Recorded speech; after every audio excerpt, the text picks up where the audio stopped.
Hi, this is Bruce Rivers. Welcome to part 2 of the closing arguments on YNW Melly.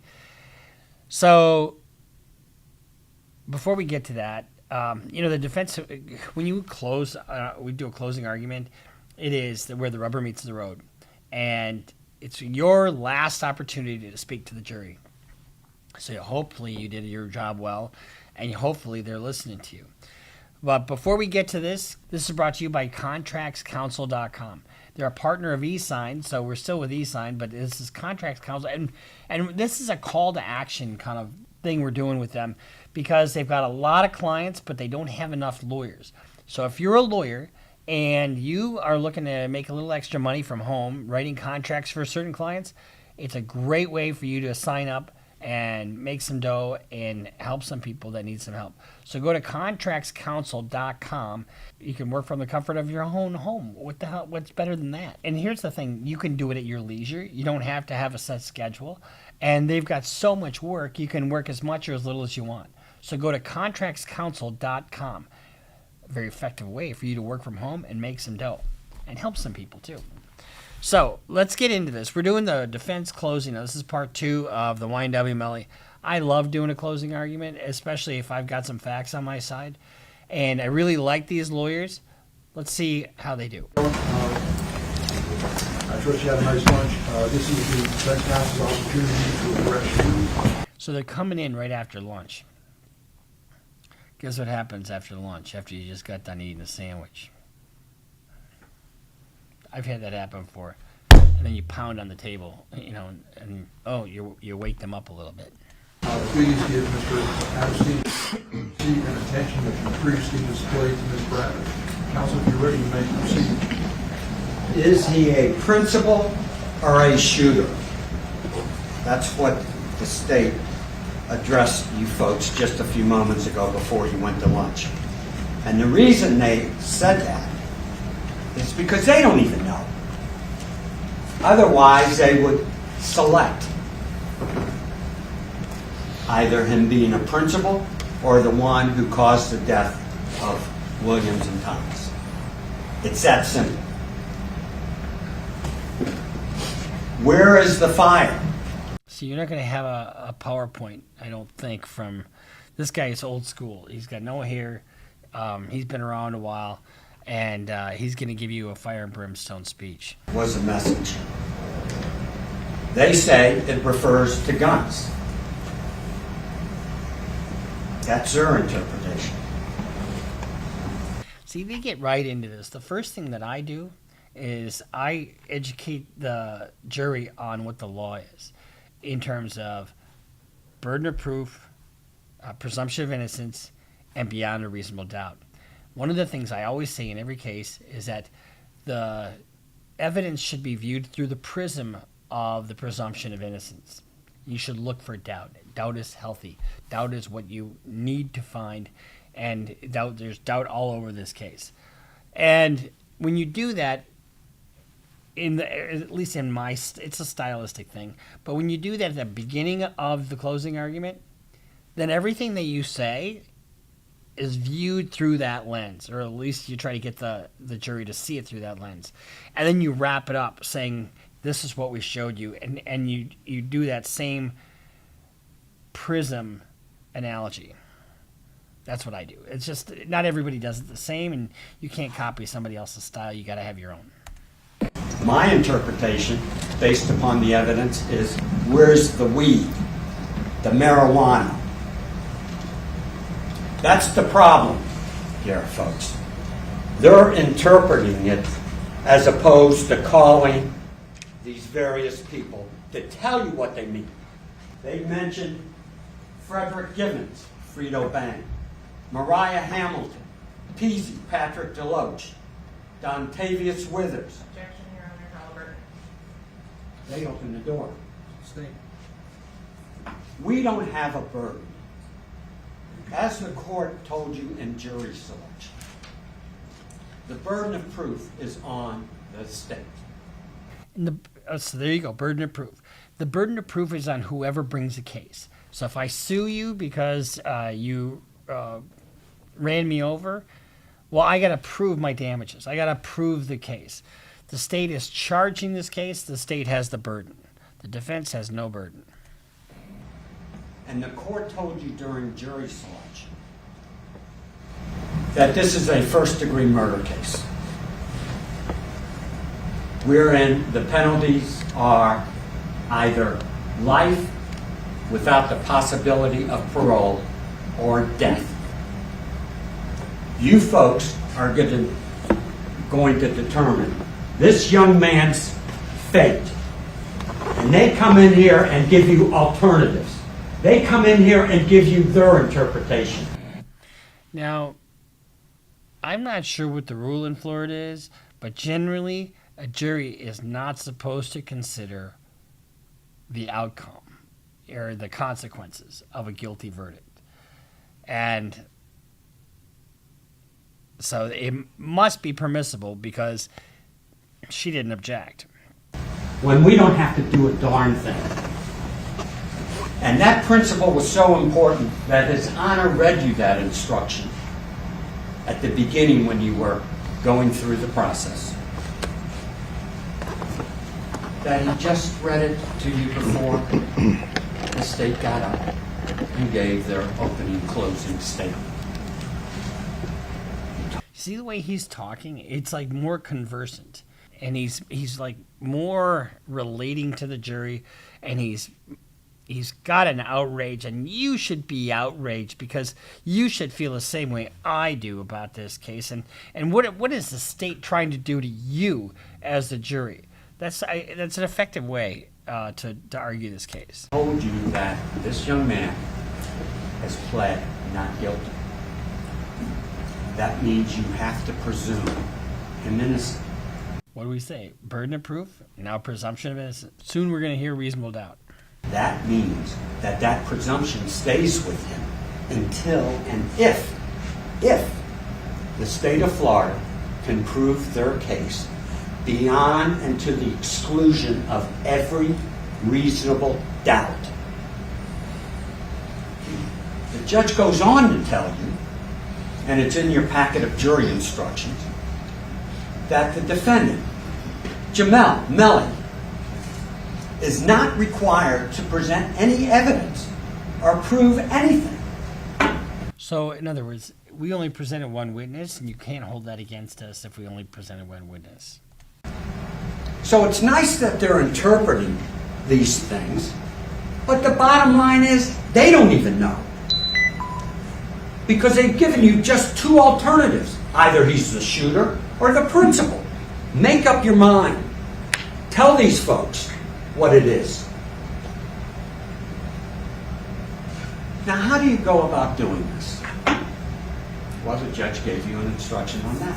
You're to look at the evidence that's been presented to you. Remembering, we don't have to do a thing.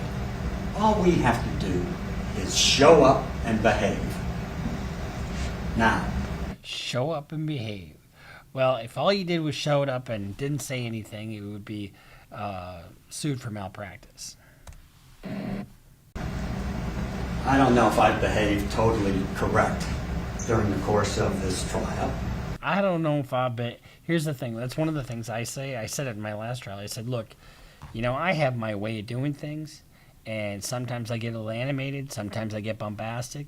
And if I have done anything throughout this trial to offend you or that you thought was improper, hold it against me.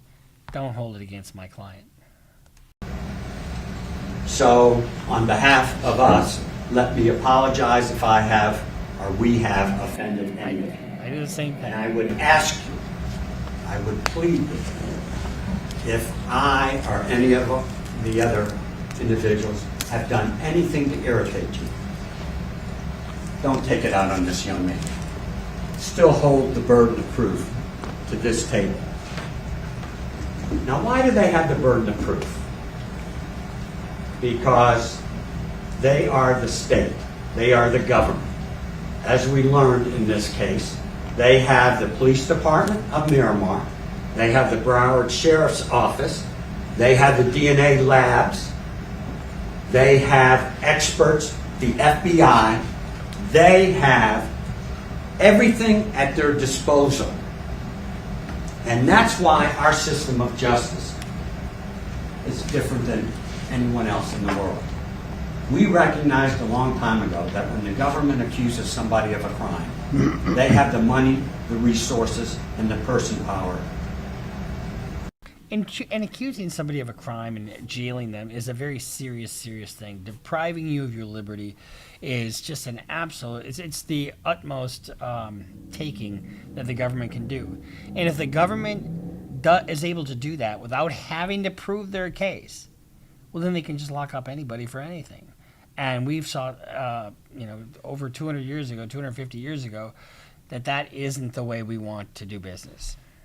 To attempt to prove to you all that a person has committed a crime beyond and to the exclusion of every reasonable doubt. Now, how do you go about doing it?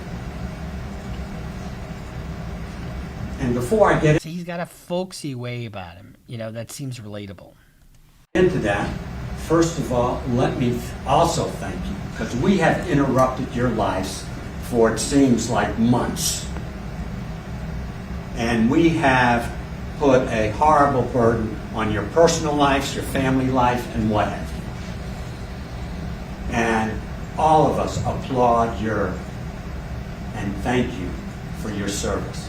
You folks have gone way beyond the call of duty. And I think... And then they get sequestered after this. And getting sequestered is probably the right thing to do in this case, but I've always been opposed to it because you're treating a jury like they can't do their job without, locking them up, basically. I want you to pay particular attention to Dr. McDougall and Dr. Saunders. Because those two doctors, one being the chief medical examiner of Broward County, the other one, an associate medical examiner, I think now employed in West Palm Beach, say to you that the first shot to Williams and Thomas were fatal, deadly. Why is that important? Because according to Sergeant Williams, Thomas's injury to his hand came first. It was a defensive wound. We know that couldn't happen based upon the medical testimony. So you either have to disregard the medical examiner and accept what Williams' testimony is, or I suggest, now that you have four experts, contradicting Williams' testimony. And that is Bello, Special Agent, FBI Agent Collins, and two medical examiners conflict with Williams' testimony, that you should take Williams' testimony and ignore it, toss it out. There's a doctrine called falso nulo, falso omnibus, meaning if you're lying about one thing, you're lying about everything. And so if you're lying about one thing, you can completely disregard all the testimony. That's what he's talking about there. You can't have it both ways. It just doesn't work.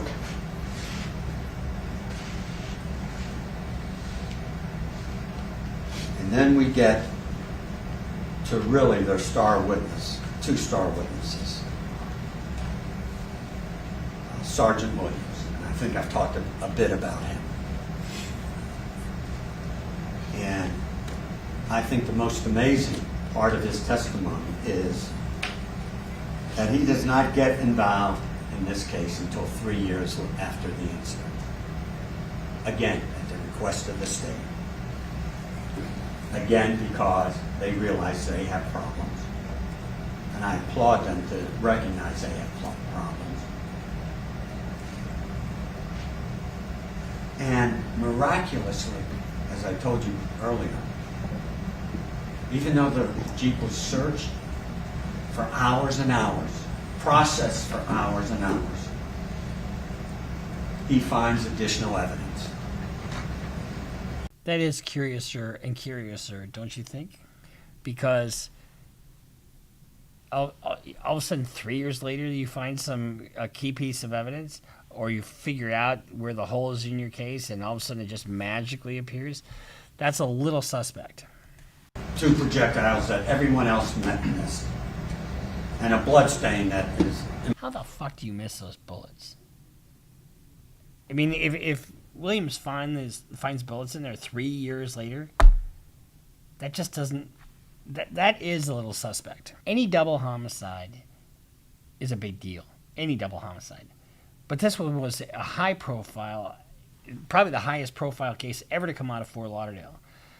And for them to miss the 2 bullets, you know, I had a case where I was trying to prove that the state planted some evidence on my client.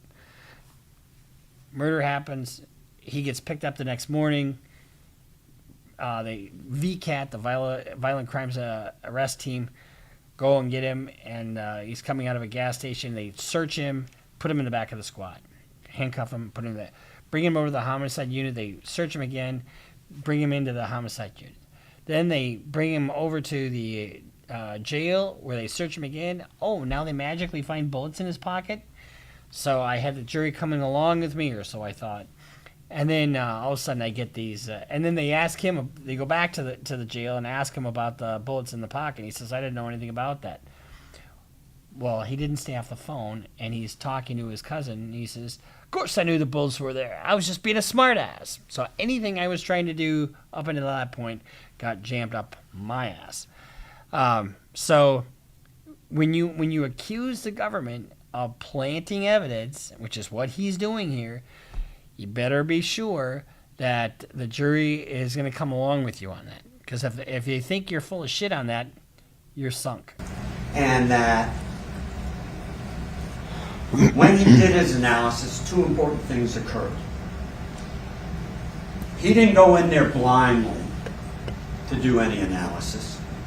He told you that the prosecutors in this case told them that the defendant in this case was this young man.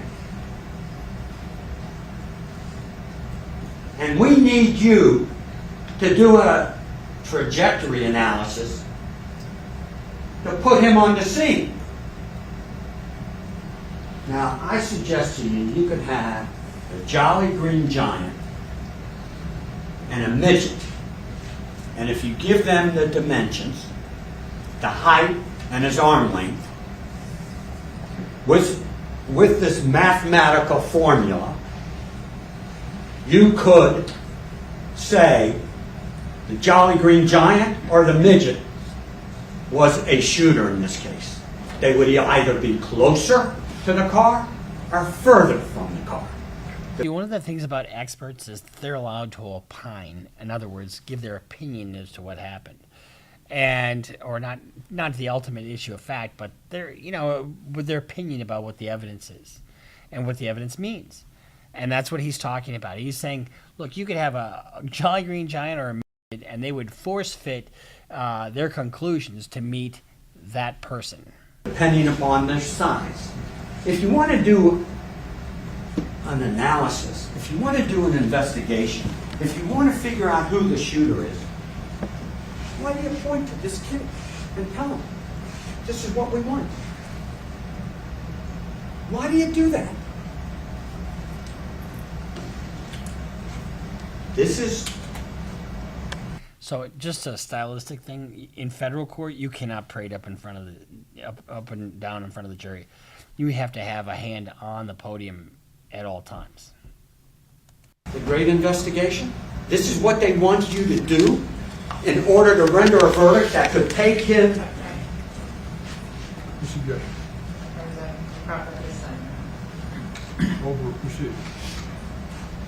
And she just objected as something was improper. I couldn't quite hear what she was saying. But I hate it when they object during my closing. I mean, he didn't. I don't think they objected really during their closing. But it happens, and it upsets your rhythm a little bit. But tell him that he's going to live life in the state penitentiary without parole or being on death row? This is the investigation they want you to rely upon and say it's proof beyond and to the exclusion of every reasonable doubt? I guess so, according to them.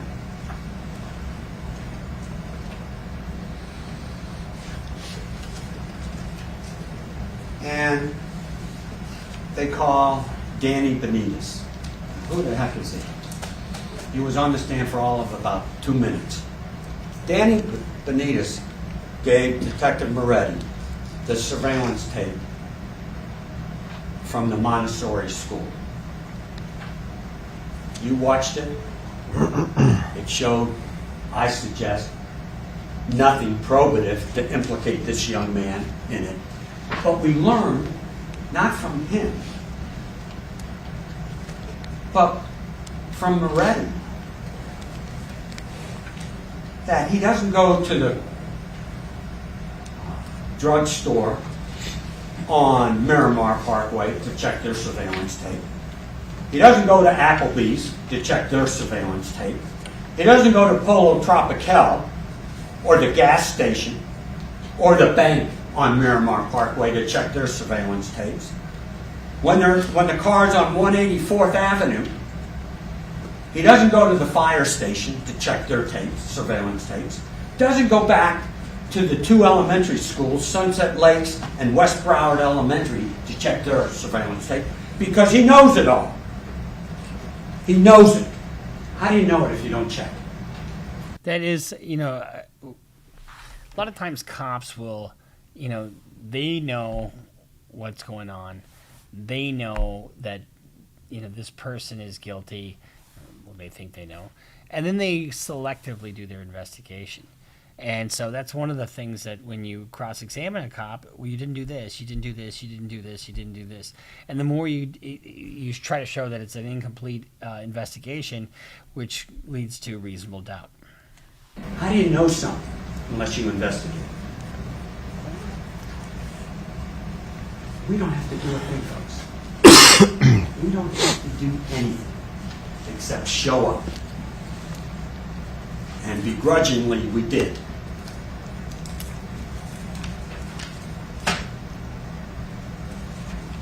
Where the Montessori school was, on Pines, there was a tractor supply company and another school. Why don't you get that? And come in here and say, you know what, folks? We checked all of this.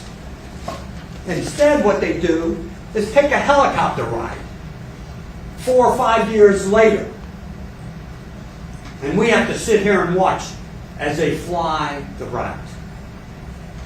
And we have to watch how they drive the route. Not checking what the traffic conditions were that day, back 4 or 5 years ago. Well, it was 4 a.m. in the middle of fucking nowhere, so it's probably, this is, you can go down a rabbit hole, and if they're not with you, and I suspect they're not with him on this issue. Not checking what the weather was. And here's the thing. All this business about, begrudgingly, we didn't do this, we didn't do that. We don't have to do anything.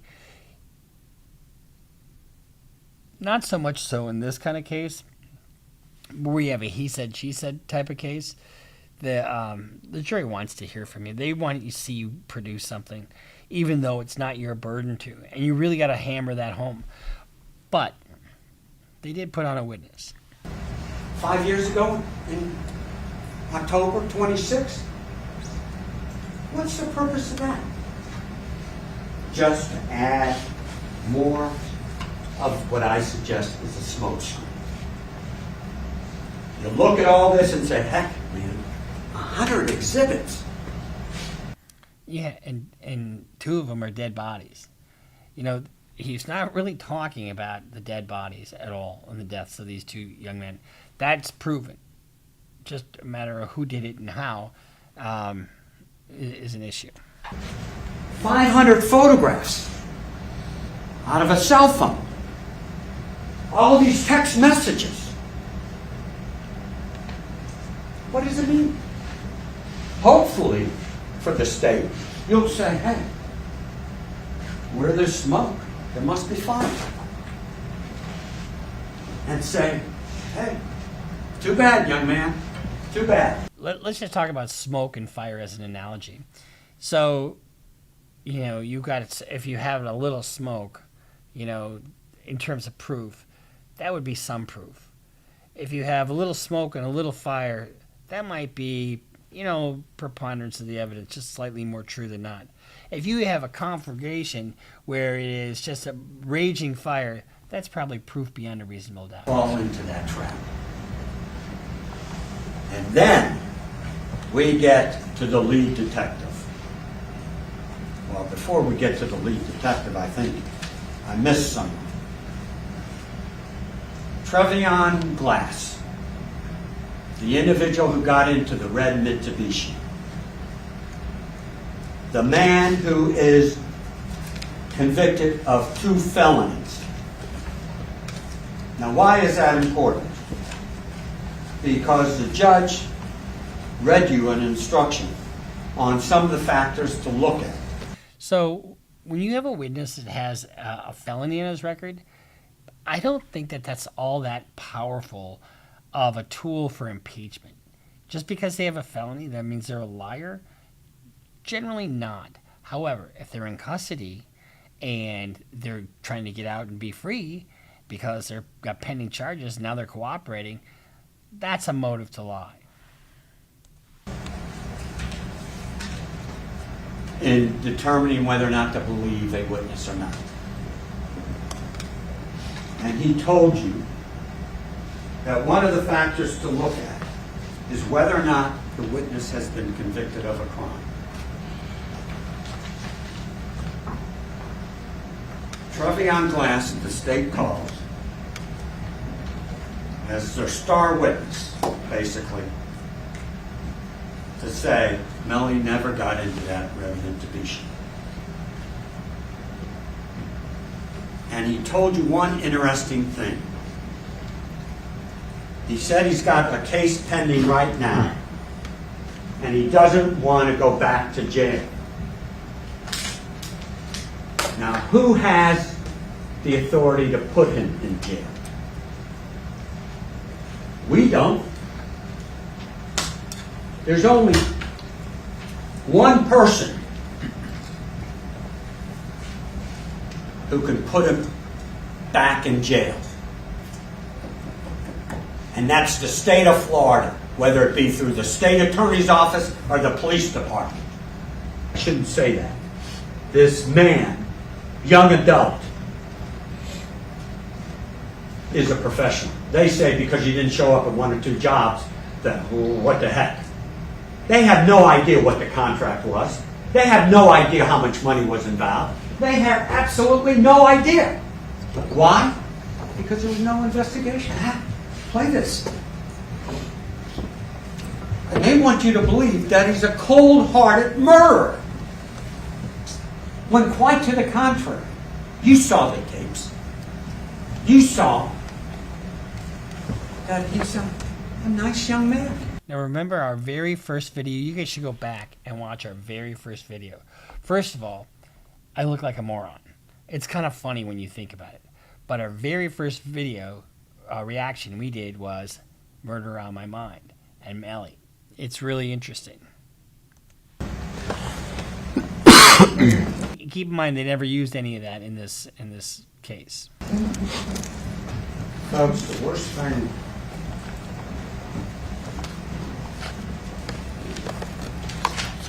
any lawyer can do is sit and see a misjustice, no matter what side of the fence you're on. The worst thing a lawyer can do is see a misjustice, no matter what side of the fence you're on.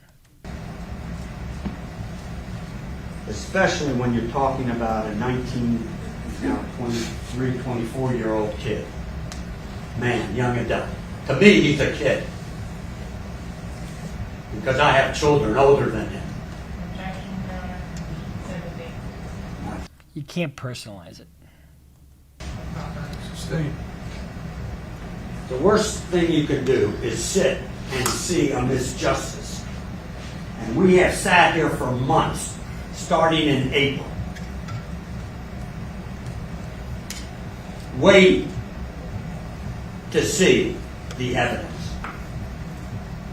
And I suggest to you right now, you should have more questions than when you were selected as jurors as to what really happened. And there was a gentleman who recently said, Let's just talk about this for a second. You got Melly in the back of that car. You just do. And you've got the trajectory. I think that evidence is pretty powerful. You don't have a murder weapon. And you've got Portland lying about what happened. But you got Melly's phone in that area and putting on steps. In other words, he gets out and he walks away. Powerful stuff. that our system of justice is broken. I don't believe that. But it got on TV and it was all over national news saying, I think our system of justice is broken.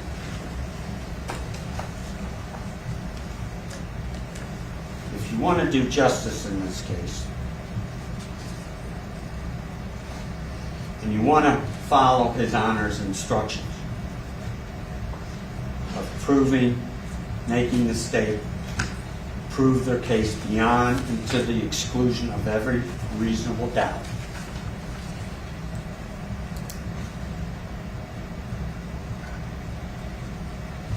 you will go to the verdict form and check off count one. We, the jury, find as follows to the defendant: not guilty. We, the jury, on count two, find the defendant not guilty. You may think he might be involved. That's not enough. If you waver and vacillate, that's what reasonable doubt is all about. If you waver and vacillate, one of the instructions that's very commonly given is that reasonable doubt is the amount of doubt you use in the most personal and important affairs. Okay? And then, but there's really no mathematical formula. There's no other definition. So reasonable doubt is whatever they think it means. And there's no way to really challenge that. So I always say, for example, if you're buying a house, if you're having a serious surgery for a child, would you get a second opinion? And if you're, if you think, well, you'd like some more information, that's reasonable doubt.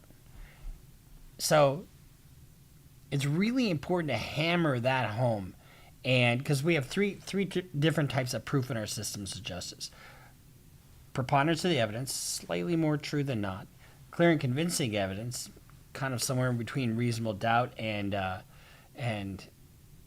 preponderance of the evidence, so it's probably 75%, and then anything over and above that, like maybe 95% is at least is proof beyond a reasonable doubt.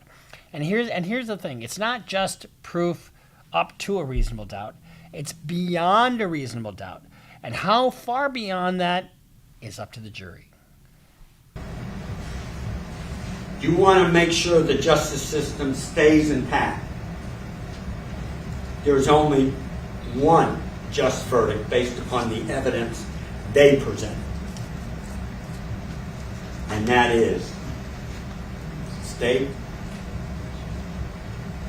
we just can't rely upon this beyond and to the exclusion of every reasonable doubt, because there is a lack of evidence, there is a conflict in the evidence, and the evidence itself and the investigation itself stinks. I'd use another word, but I would probably get held in contempt. But I think you know what it is. Or it sucks. So say we all.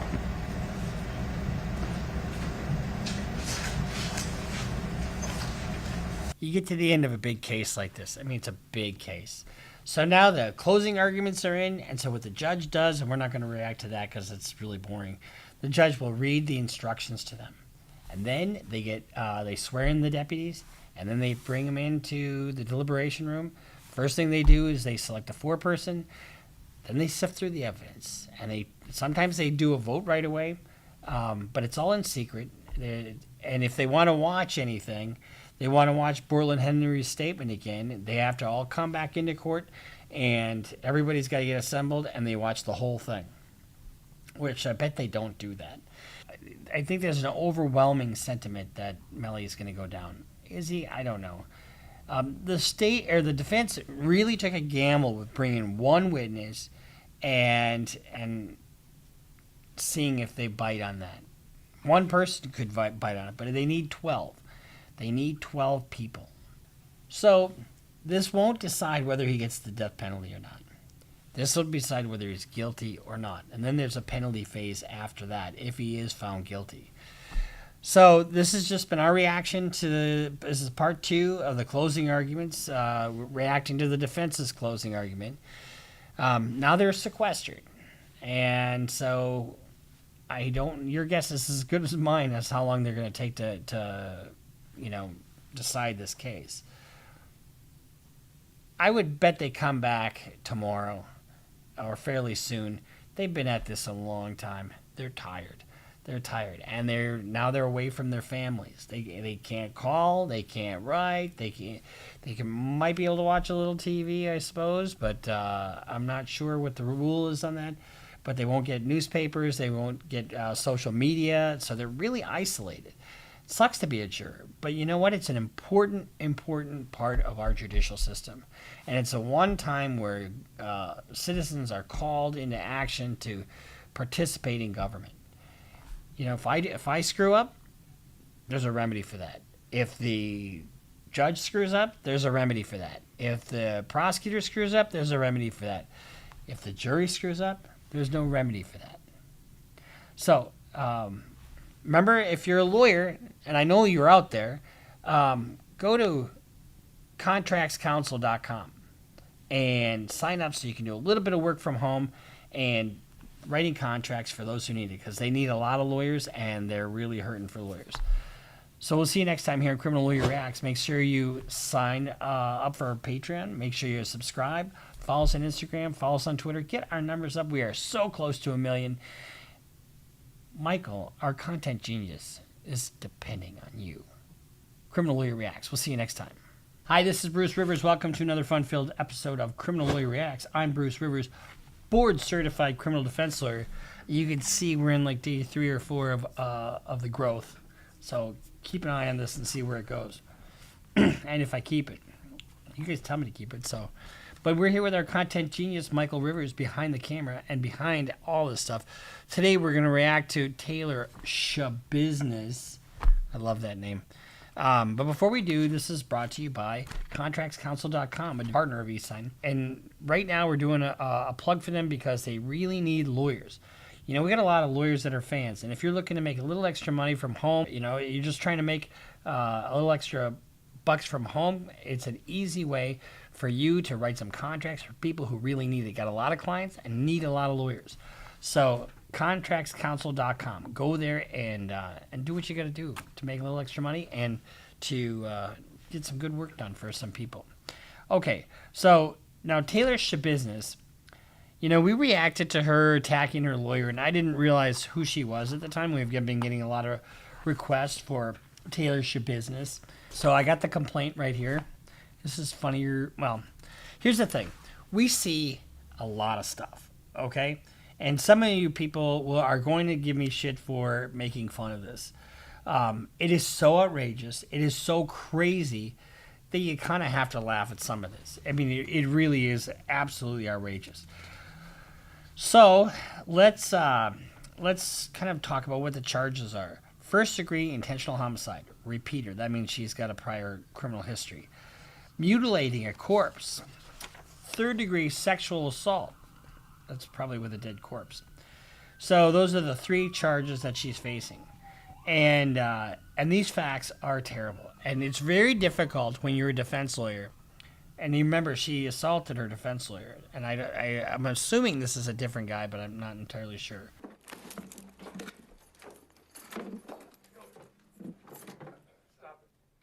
Another satisfied customer. What are the facts of this case? Bruce, I don't know anything about this case. Well, let me tell you about this case. So, this has to do with an incident that happened on February 23rd. Oh, Molly, that's your birthday. It's my sister's birthday. Oh, I don't like Molly. All right, so Officer Wanish was dispatched to a resident that is located in the city of Green Bay. You know where Green Bay is? Wisconsin. Brown County, for a report of a severed head found in a bucket in the basement. Upon arrival, Officer Wanish met with TP, who's the victim's mother. Officer Wanish reports he went downstairs to the basement. Once he reached the bottom of the stairs, Officer Wanish observed a plastic bucket on the floor. He observed a shower beach towel over the bucket. He lifted the towel that was over the bucket and observed a human head inside the bucket. Wanish looked around the room and observed what appeared to be dried blood on the nearby mattress. Murder, she wrote. So then we get to, this is Taylor Shaw Business. That was her boyfriend. So Officer Russell reviewed a prior photographs of Shabusiness, and he inspected the van, and Officer Russell saw Shabusiness emerge from an apartment building, and upon seeing officers, she stopped. Officer Russell could see that Shabusiness, don't you love that name, Shabusiness, had what appeared to be dried blood on the front of her black hooded sweatshirt, as well as her black sweatpants.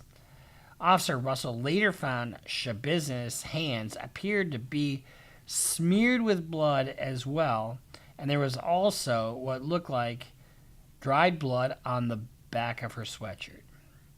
So, whose blood do you suppose that might be?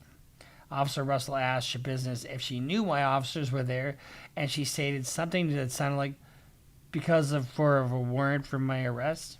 Yeah. So one of the things that, this is a drug-fueled episode, and it gets worse. So in the rear passenger seat behind the driver's seat, Detective Alberta reports that in the rear passenger seat behind the driver's seat was a crock-pot box. Medical examiner Vincent Tranchita went to the box, which was on top of a laundry basket of clothes, and located additional human body parts, including legs. Can you imagine? I mean, I got a call one night on New Year's Eve, and it's my client's brother. And my client was driving around with his dead girlfriend in the back of the car. And they wanted to know what we should do. I said, well, just drop it off over at my office partner's house. He's in Florida. He's got an alibi. I did not say that, actually. So Detective Scanlon reports that during a search, a human head severed from the neck was located in the bucket in the basement near the stairs. The head was identified visually in comparison with other prior photographs of the victim, and it was confirmed to be the victim. According to Tranchita, there was visual evidence of strangulation observed. Now, the ligature marks, that's what they call them, around the neck. Other body parts were found in the basement in other bags, including plastic shopping bags, along with 3 knives, including a bread knife consistent with kitchen knives located in the storage tote. An upper torso was located. The upper torso had numerous rigid cuts in the side where the head was removed, consistent with a separated head. Also located in the tote was a carving knife consistent with the kitchen knife and several internal organs. So when you get a case like this as a defense lawyer, you sort of have to say, oh shit. Because what's your defense? We'll get to that in a second. So the victim's mother, the victim and Shabusiness returned to the home and went into the basement. So TP was the victim's mother. TP went into the basement and did not see anyone because she was gone during the day. So she started, and she's looking for her son. She started walking up the stairs, and that's when she noticed the bucket at the bottom of the stairs. She says she removed the blanket that was over the bucket, and she discovered the head of her son. Can you imagine? Can you imagine how awful that must have been for her? Unbelievable. And so, Shabusiness, I don't know how old her son was, but Shabusiness is like 26 years old or thereabouts. So Detective Graff, and so we're going to just continue reading the complaint a little bit, so just bear with me, and then we're going to watch the unenviable task of doing an opening statement in this case. Detective Graff told Ship Business that a few hours ago, officers were sent to a residence in Green Bay in which the head of the victim was found. Ship Business' response was, "That's pretty fucked up." Ship Business was asked if she knew the victim. She said she did. Keep in mind, I don't know if she's under arrest or not, but at some point they got to Mirandize her. Detective Graff asked where the rest of the victim's body was, and Ship Business stated that it was still in the basement. Detective Graff asked her to tell him what happened, and she says her first comments to the detective were, "That's a good question," because she had blacked out during that time. Detective Graff asked Ship Business if it was just her and the victim in the basement, and she said that there was nobody else down there. So if you stop right there, she blacked out, you kind of, might be able to formulate some kind of a defense. But no, she continues to talk. Ship Business stated that she and the victim were smoking that bitch, meaning methamphetamine. And Ship Business stated that she and the victim had used strangulation during sex in the past. So let's say, or let's just say somebody else. Like, let's say my grandmother and grandfather are downstairs and they're into the choking thing. A lot of you guys are into the choking thing, and I'm not. For me, I don't get it, but some people are really into that. If somebody dies, during a sex act and they're choking each other because they're into that, but they don't mean to kill the other person, it's more like manslaughter than it is murder. So, this is where it gets really weird. So, Detective Graff continued to talk to Ship Business, and she made the statement that, "Damn, the head. I can't believe I left the head, though," referring to the victim's head. Detective Graff asked Ship Business where the body was, and she said it was in the basement. Ship Business responded the police was going to have fun. The police were going to have fun trying to find all the organs as she dismembered the body. You can tell she's just not there. Ship Business stated all the body parts should be in the basement. Ship Business stated that there should be a foot or a leg in the minivan. Detective Graff asked Ship Business what she did with the head, and she stated that she put it in a bucket and put a blanket over the bucket. Here's the other thing with methamphetamine in particular, people get psychotic, and extended long-term use can result in all kinds of mental illness. But they're doing more than just methamphetamine here. Graff asked Ship Business how she dismembered the body. She stated that she used knives that she obtained from the kitchen of the residence, and that a bread knife seemed to work the best because it had a serrated blade. So Ship Business stated that the knives should be in a black bag along with body parts in the basement. She indicated that she would use whatever bag she found in the basement to place the body parts into. She made the comment that at one point she did get paranoid and lazy and thought it was just the dope making her paranoid. She said the victim produced 2 chains, one for her and one for him. She described the chains as being a silver link chain, kind of like a dog collar chain. Ship Business stated that she went crazy referring to the strangulation of the victim. At one point in the interview, Ship Business stated that she could feel the victim's heart beating as she was choking him. So as she kept pulling and choking him harder, but the victim would not die, and that she just kept rebuilding into muscle, whatever that means. So now you get into premeditation, because if you can have an intention to kill, right? And you can have the premeditation to form at any point. Graff asked her, at what point did you know that the victim was not alive anymore? And she stated that the victim's face turned purple. Blood was coming out of his mouth, but she did not stop. The detective asked her what she did after he died. Now listen to this. Oh, this is unbelievable. She stated that she then played with his body. Shabusiness stated that she sucked his member. She stated that she had a dildo that she put in the victim's mouth and then in his ass. Detective Graff asked if, when she was choking the victim, if he tried to fight back, and she stated that he did. Shabusiness stated that she then began to choke the victim, and she described it as a victim lying face down on the bed, with her on top of him pulling on the end of the chain. The victim coughed up blood as she was waiting for him to die while she was watching his face, choking him, right? Shabusiness made the comment that she was already this far, so she just kept on, referring to choking the victim. Shabusiness said in a lower tone of voice, "Yeah, I liked it." Fucking cold. And the Detective Graff believed her to be referring to that when she was choking the victim, that she really liked it. Shabusiness made comments that she blacked out while choking the victim, but when she woke up, the victim was already purple, so she kept on going. Shabusiness stated that she enjoyed choking him. It made comments to the detective asking if they knew what it was like to love something so much that you kill it. Really fucked up shit here.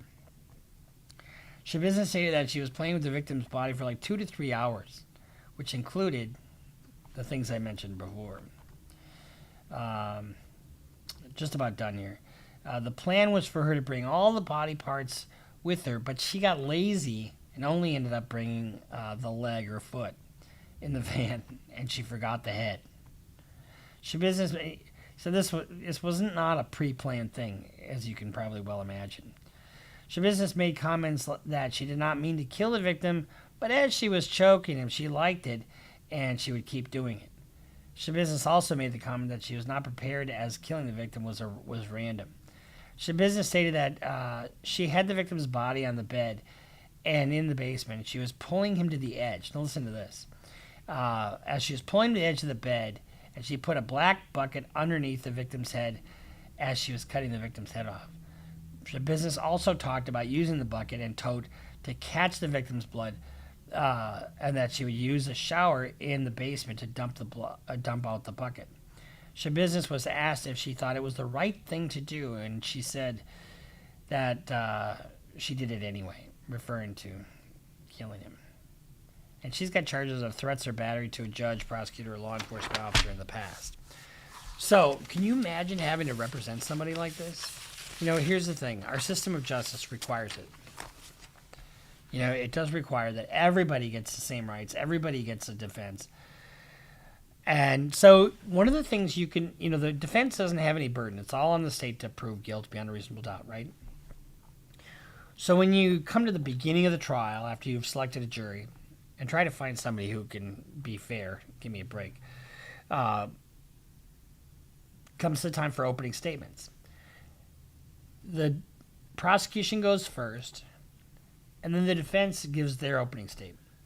However, the defense can reserve opening statement and give it in their case in chief. In my experience, I've done this only a couple times. This is one of those times where I would reserve my closing argument and give it in my case in chief. So now we're going to watch this poor soul give this opening statement. And the title of this video is Taylor Shabusiness, lawyer asks jury to keep an open mind while learning about this horrifying murder. Because one of the things that this is not going to be a trial about whether she did this or not. It's going to be a trial about her brain, about what she was thinking, about just about the thought behind it. So it's going to be a very technical legal argument. So let's watch this poor soul as he is left with the task of defending the undefendable. Please the court, ladies and gentlemen of the jury, Mr. Lassay, Mr. Saunders. Thank you for your service as jurors. We definitely appreciate you being here, serving on the jury, because a jury is an integral part of the court process. Without you jurors, our court system simply couldn't function. The lawyers couldn't do their job, and the court couldn't do its job. So far, so good, right? Some pretty standard stuff. So we appreciate your time, your attention to detail, and your anticipated focus over the next several days that you're going to put into this very serious case. Now, in this case, the state of Wisconsin, through the Brown County District Attorney's Office, has the complete burden of proof. The state must prove to all of you jurors. This is stuff you could say at the beginning of any criminal case. So it's fairly generic, not tailored for this case specifically. But wait. Beyond a reasonable doubt, each and every element of the crimes charged beyond a reasonable doubt. The United States Constitution presumes that every person who is accused of a crime is presumed to be innocent. And in this case, Taylor Shabusiness is presumed to be innocent. Taylor what? She doesn't have to prove anything. The defense does not have to prove anything in this case. Why? Because the complete burden of proof rests with the District Attorney's Office, with the state of Wisconsin. They have to prove up all the facts. And in this case, you're going to hear a lot of different facts. You're going to hear a lot of different accounts from witnesses, citizen witnesses, detectives, police officers, experts, DNA analysts, medical examiners, all of that. You're going to have to take all of that information into consideration when you deliberate. But the entire burden rests with the state in this case. My client, Taylor Denise Shabusiness, also has an absolute right to remain silent. Under the law, she has a right not to testify if she's... There's no way in hell you have your client testify in a case like this. So, a lot of times when I have a case, if my client's going to testify and I know he's going to testify, I'll offer that up. And generally, you're not even supposed to do that, but I do it because it's worked for me in the past. This is the first time I've seen somebody say that she's not going to testify and you can't hold it against her, but that's the law. So chooses, and if she elects not to testify, you cannot use that fact alone against her in this trial. She doesn't have to testify, but she may testify. In this particular case, ladies and gentlemen, Taylor Denise Shabusiness was friends with Shad. They went to high school together. They went to school at Bayport, and they had classes together. They went shopping for kitchen supplies together. And when they were younger, they dated for a short period of time. But basically, they were friends. He got angry one time and just lost his head. You're going to hear some testimony on, it was a Wednesday, February 23rd of 2022. Remember, that's Molly's birthday. You're going to hear, I believe, a 911 tape. You're going to hear testimony from Tara Pakinich and Stephen Hendricks. They live at 829 Stony Brook Lane in Green Bay.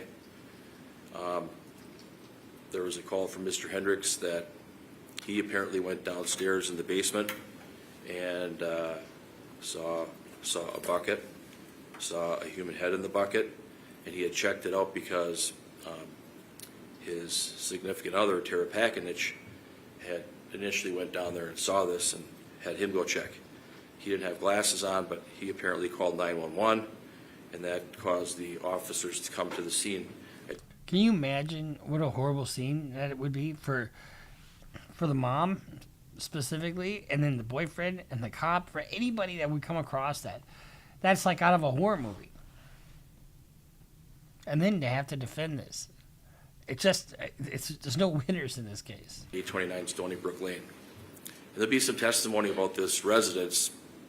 It's a small, quaint home. It's got a loft upstairs where I believe Tara Pakinich and Stephen Hendricks were sleeping.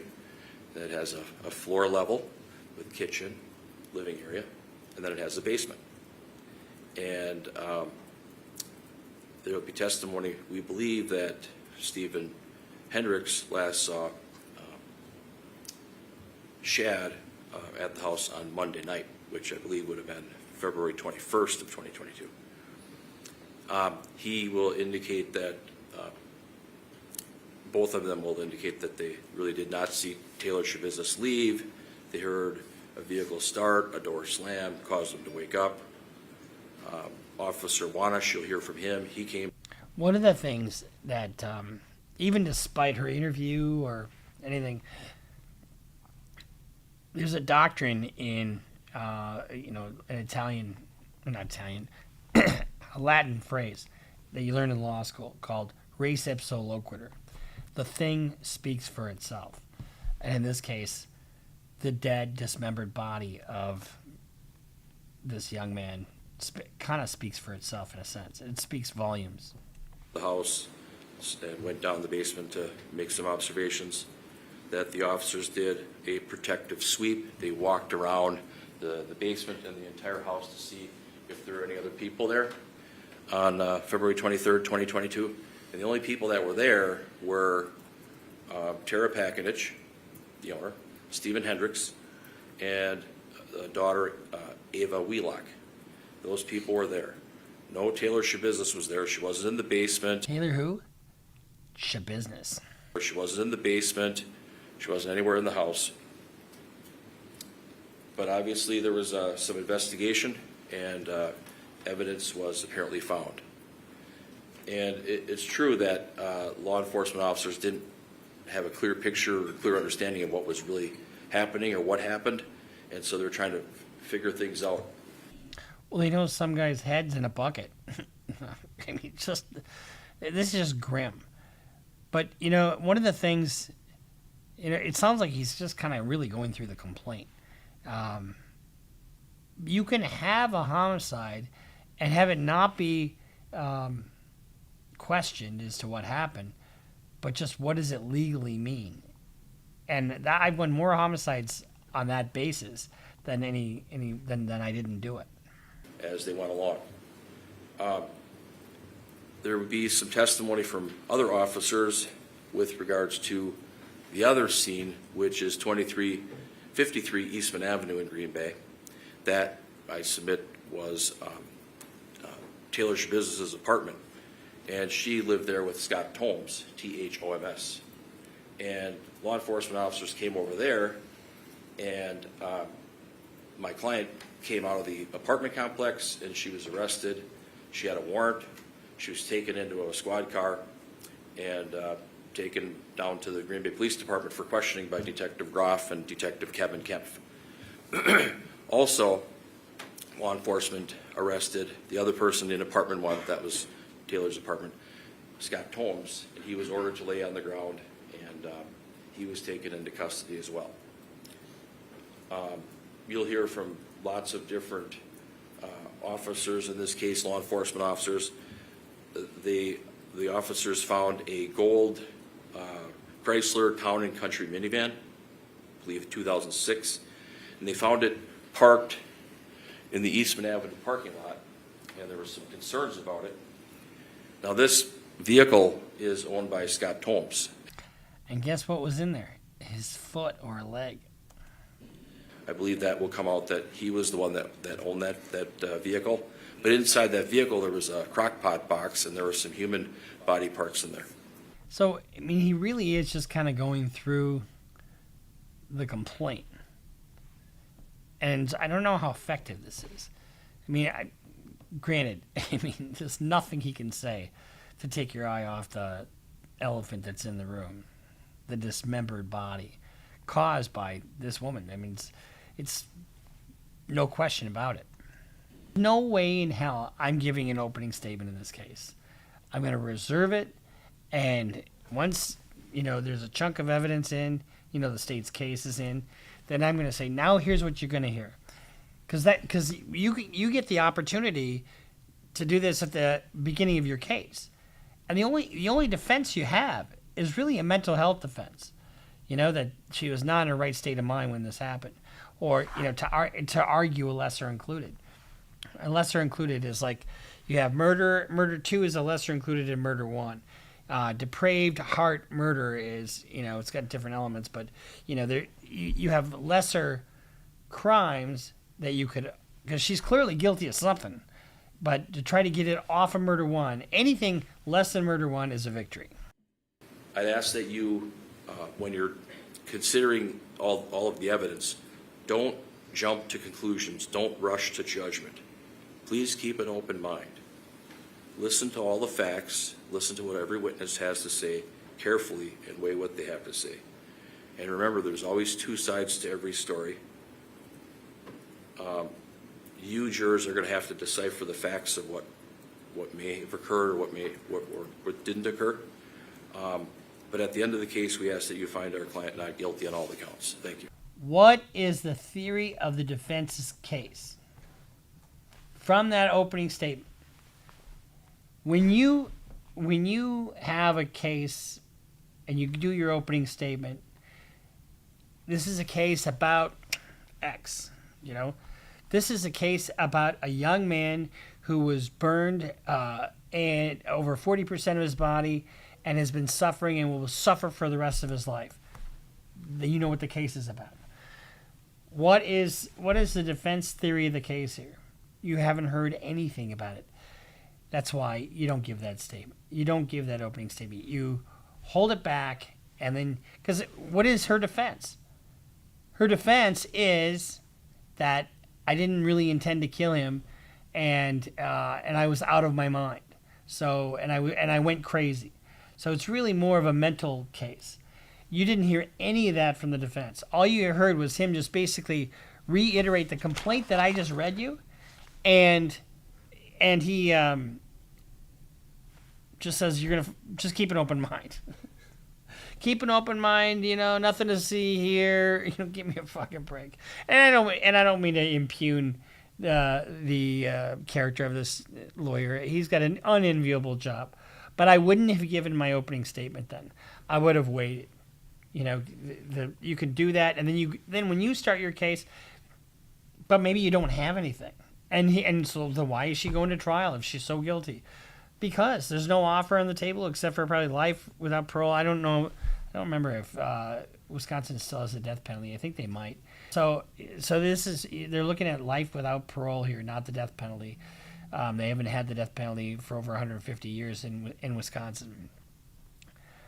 But what a woman! What a and this is all I can say is this has got to be fueled by drugs and or mental illness.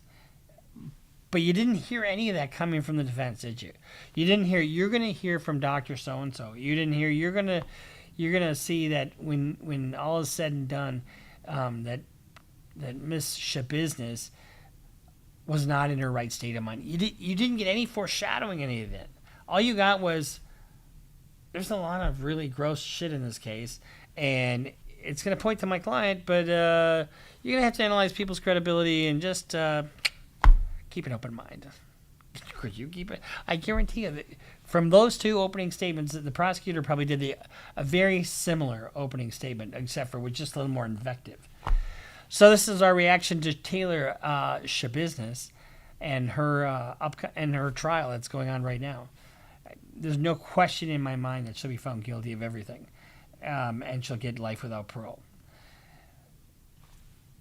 I wish he would have a doctor or somebody to testify about her mental state. But that being said, we'll see you next time here on Criminal Lawyer Reacts. I'm Bruce Rivers, board-certified criminal defense lawyer with our content genius, Michael Rivers, behind every idea, behind the camera, behind the mic, the one in charge, the one large barge in charge. He is the most amazing son any father could have, as he's just shaking his head behind the camera because he doesn't like when I give him props, but he deserves all the props he gets. And we'll make sure you subscribe, follow us on Instagram, follow us on Twitter, sign up for Patreon, and watch it grow. See you next time on Criminal Lawyer Reacts.